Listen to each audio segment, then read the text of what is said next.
Então seja muito bem-vindo a esta nossa segunda aula, onde nós queremos continuar o nosso caminho com o livro do Gênesis.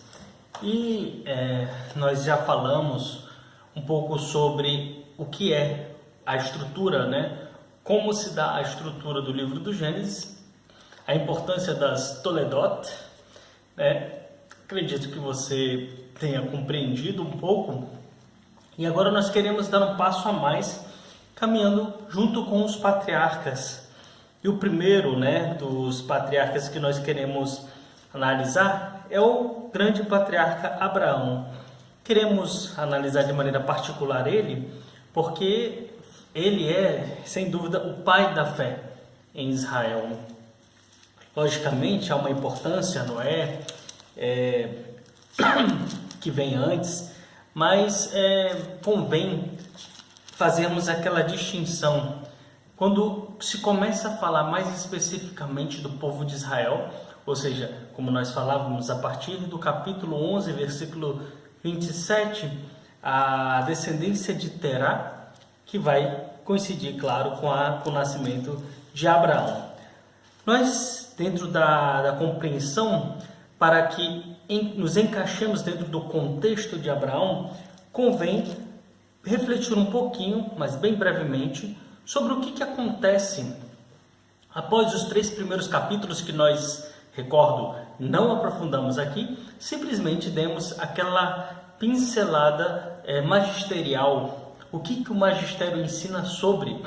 São escritos que estão no site do Vaticano, porém em italiano. Como não todos podem ter acesso, eu quis, para bem compreender, porque esse é o objetivo do curso, o livro do Gênesis, o que é o livro do Gênesis, sua função teológica, então convém compreender também a sua dimensão histórica. Em que sentido é histórico, né? E o que não pode ser negado dentro dessa perspectiva. Então eu te convido, caso não tenha participado, de ir lá ver, e caso ainda tenha dúvida, de ver com, vamos dizer assim, de repetir, de voltar, de modo que você possa fixar alguns elementos importantes. Então, como Abraão é contextualizado dentro do livro do Gênesis? Se nós analisarmos, após a criação, no capítulo 3 nós temos o pecado, a ruptura. E esse pecado de orgulho e desobediência gera a ruptura original com Deus e o casal original também, Adão e Eva.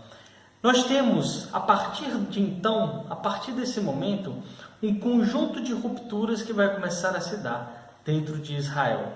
Dentre essas rupturas, nós temos Caim e Abel, capítulo 4, ou seja, capítulo 3, o pecado. Capítulo 4, nós já temos o fratricídio, irmão que mata irmão. Abel, que é morto por Caim. Então, ruptura entre irmãos. A partir deste momento, nós temos também, no capítulo 6, Deus que se arrepende da criação, versículos 1 a 4, e aí convida, né, o Noé e a arca de Noé construída e tudo aquilo que nós já conhecemos. Então, nós vemos que a maldade, ela chega a tal ponto de Deus olhar dentro da figura bíblica, dizer que se arrepende do que criou. Não porque Deus não tem um projeto para este homem, mas porque este homem justamente está utilizando da sua liberdade da pior maneira possível. E aqui há uma ruptura da ordem criada, da natureza, da bondade, de como Deus havia criado. Uma ruptura e os povos que vão se dando e se entregando a ídolos e fazendo das maiores, as coisas mais absurdas como coisas naturais em sua própria vida. Deste modo, nós, no capítulo 6, nós passamos ao capítulo 11, onde nós temos a Torre de Babel. Não vamos detalhar aqui sobre a Torre de Babel, mas é bem interessante também esse aspecto do homem que quer como que subir até Deus, só que subir com suas próprias forças. E nós temos como que uma espécie de, só tem um pecado original, mas uma espécie de duplicata, um efeito, um eco muito vivo daquilo que foi o pecado original. A desobediência à voz de Deus.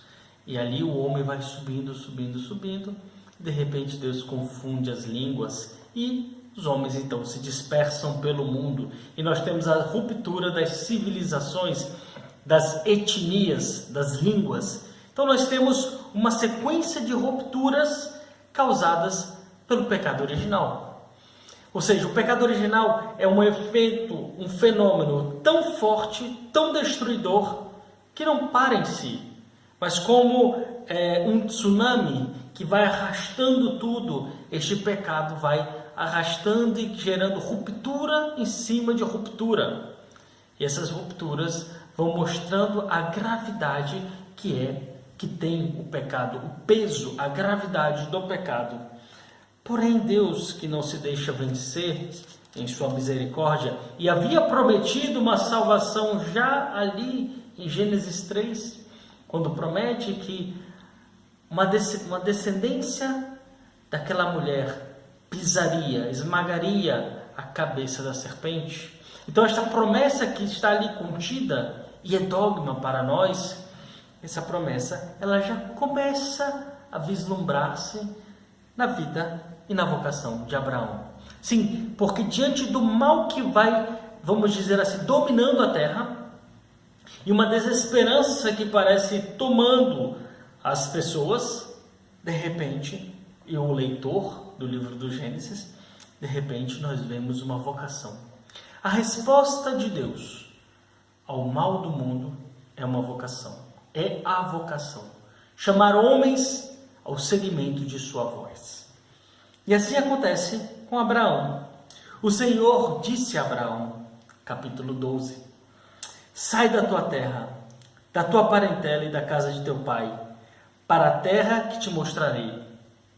Eu farei de ti um grande povo, e te abençoarei, engrandecerei o teu nome, sê uma bênção. Então nós vemos aqui uma vocação. Abraão é chamado a sair de sua própria terra, do seu lugar natal, para seguir a voz de Deus. Ele não sabe o que vai encontrar, mas segue a voz de Deus. Um elemento muito importante quando nós escutamos essa palavra é porque a gente pensa assim, e não é errado pensar, Abraão é muito obediente, porque segue fielmente a voz de Deus. Isso não está errado, é correto, mas há um princípio em tudo isso, que é a própria palavra de Deus. Ou seja, aquele Deus que criou o céu e a terra com a força de sua palavra, agora cria no coração de Abraão a vocação, com sua voz. Quando diz, vem. Quando diz, sai da tua terra. Ou seja, esta voz é capaz de gerar em Abraão as disposições para sair de sua terra. E assim, é interessante notar as palavras de Deus na vocação de Abraão. Farei de ti um grande povo e te abençoarei. Engrandecerei o teu nome, sê uma bênção. Depois, Deus continua. Abençoarei os que te abençoarem. Amaldiçoarei os que te amaldiçoarem. Por ti serão benditos todos os clãs da terra. Olha só que interessante. O Senhor diz que em Abraão todos os clãs, todas as tribos, todas as etnias serão benditas. A vocação de Abraão, nós dizemos que aqui já começa a história de Israel, do Israel, vamos dizer assim, sua história de fé em Abraão. E é interessante porque ela já nasce aberta ao todo. Em Abraão todos os povos serão benditos. Isso aqui é algo fundamental a ser compreendido. Israel recebe uma vocação, sim, é escolhido no meio de um povo, sim, mas essa vocação tem por destino a abertura a todos os povos, das graças que Deus semeou naquele povo. Aqui 5 vezes aparece o termo barach em hebraico, que é a raiz de bênção, ou seja, abundantemente Deus vem abençoar Abraão, abençoar a sua vida e tudo aquilo que o Senhor tem para ele. E muitas outras vezes Deus vai, vamos dizer assim, convocar Abraão. E Abraão, como um personagem muito central dentro de Israel, tem elementos importantes que nós queremos somente tocar em alguns. Quando nós chegamos no capítulo 14, versículo 17, depois que Abraão, diz o texto, voltou, depois de ter derrotado Codorlaomer e os reis que estavam com ele, o rei de Sodoma foi ao seu encontro no vale de Save, que é o vale do rei. Melquisedeque, rei de Salém, trouxe pão e vinho. Ele era sacerdote do Deus Altíssimo. Ele pronunciou esta bênção. Então Melquisedeque pronuncia esta bênção neste encontro de Abraão, depois de ter derrotado alguns inimigos. Melquisedeque diz: bendito seja Abraão pelo Deus Altíssimo. Seja abençoado pelo Deus Altíssimo. É o mesmo.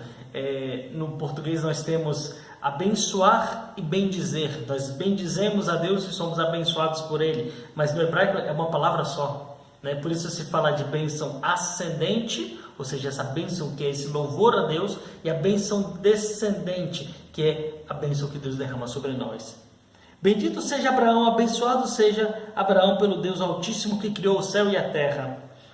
E bendito seja o Deus Altíssimo, ou seja, aí sim, bendito o Deus Altíssimo, que entregou teus inimigos entre tuas mãos. E Abraão deu o dízimo de tudo. Deu para quem? Deu para Melquisedeque. O que isso significa nessa passagem tão pequena, mas tão importante? Bom, primeiramente, Abraão é abençoado por Melquisedeque. Quem abençoa é aquele que é maior. Melquisedeque é maior do que Abraão. E Abraão dá o dízimo para Melquisedeque. Quem dá o dízimo é o menor. Dá o dízimo para Melquisedeque. E aqui um elemento muito importante. Melquisedeque, ele traz para esta oferta pão e vinho. Olha só. Quando o autor da carta aos Hebreus vai falar que Jesus é sacerdote, não segundo o sangue levítico, não segundo esta tradição levítica que Deus mesmo instituiu, mas segundo uma ordem maior, segundo a ordem do rei Melquisedeque. Veja bem, Abraão, ele recebe a bênção de Melquisedeque, reconhecendo-se menor, reconhecendo que Melquisedeque há algo a dar para Abraão. Quem é Levi e a tribo levítica? É a descendência de Abraão, porque é a descendência de Jacó. Então, em Abraão, Levi recebe a bênção de Melquisedeque. Em Abraão, Levi, que recebe das outras tribos o dízimo, dá o dízimo a Melquisedeque. Por isso, o autor da carta aos Hebreus, ele faz esta compreensão, essa exegese, dizendo: Melquisedeque é maior do que Abraão. E o sacerdócio de Cristo é o sacerdócio segundo Melquisedeque. É este sacerdócio que apresenta pão e vinho. Olha como é interessante, como é rico. Temos que prosseguir no nosso caminho com Abraão. Depois disso, Abraão, nós temos a promessa, mais uma vez, da descendência. Depois desses acontecimentos, a palavra do Senhor foi dirigida a Abraão numa visão. Não temas, Abraão, eu sou teu escudo, tua recompensa será muito grande. Abraão ainda, respondeu: meu Senhor, que me darás? Continuo sem filho. Abraão disse: eis que não me deste descendência, e um dos servos de minha casa será meu herdeiro. Então foi-lhe dirigida esta palavra do Senhor: não será este o teu herdeiro, mas alguém saído do teu sangue. Ele o conduziu para fora e disse, Deus o conduziu para fora e disse: ergue os olhos para o céu e conta as estrelas, se as pode contar. E acrescentou: assim será a tua posteridade. Abraão creu no Senhor e lhe foi tido em conta de justiça. Deus aponta a vocação de Abraão, e esta vocação o Senhor já mostra as estrelas, já indicando aqueles filhos, vamos dizer assim, da descendência de Abraão, escatológicos. E é assim que os judeus compreendem, porque na passagem que Jesus fala de Abraão, no seio do pai, e daquele encontro entre o rico, né? O rico e o homem pobre, Lázaro pobre, é justamente a Abraão que eles pedem um pouco de socorro, um pouco de água, né? Que aquele homem rico que se fartou na vida queria, um pouco de consolo. E no entanto, é Abraão, justamente. Então a descendência de Abraão já é aqui, na sua vocação, destinada e olhada no seu sentido escatológico no céu. Não somente isso, mas um elemento muito importante. O Senhor fez Abraão sair da terra de Ur dos caldeus para uma terra de prosperidade. É nesta terra onde o povo vai ficar exilado em Babilônia. Justamente na terra que era a terra dos caldeus. Será a terra do exílio. O caminho de Abraão para a terra prometida será o mesmo caminho que o povo de Israel, séculos depois, fará de retorno para a terra prometida. Depois, nós temos ainda elementos importantes que, justamente, quando o nome de Abraão é trocado. Quando Abraão completou 99 anos, o Senhor lhe apareceu e lhe disse: eu sou El Shaddai, anda na minha presença e ser perfeito. Eu instituo minha aliança entre mim e ti, e te multiplicarei extremamente. E Abraão caiu com face por terra. Deus lhe falou assim: quanto a mim, eis a minha aliança contigo, serás pai de uma multidão de nações. E não mais te chamarás Abrão, mas seu nome será Abraão, pois eu te faço pai de uma multidão de nações. E aqui, um elemento importante na vocação da vida deste homem. Abrão, segundo alguns, né, há sempre muita discussão sobre o significado dos nomes, normalmente, né, dentro do campo exegético bíblico. Abraão pode ser, o pai é alto, né, referindo-se a Deus, alguém que tem Deus por pai no alto.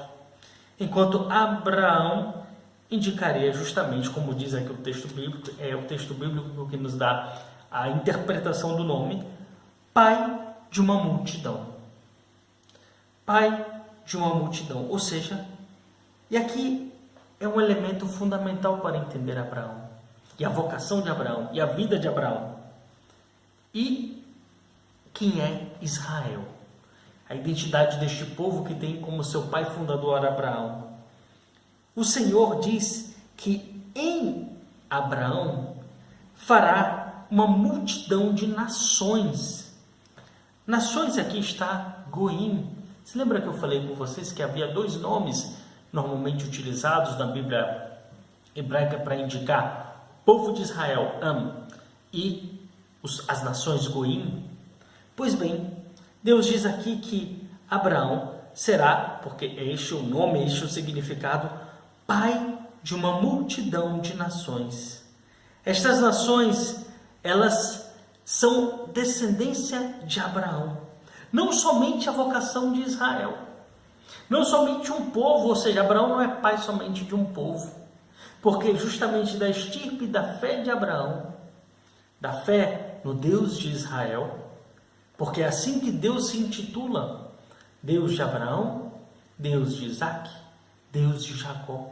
Ou seja, o Deus que está unido na história com este povo. Aqui as nações serão abençoadas. O Senhor justamente olha para Abraão e aqui dá o sinal justamente da circuncisão para dizer: este povo será um povo particular, Israel.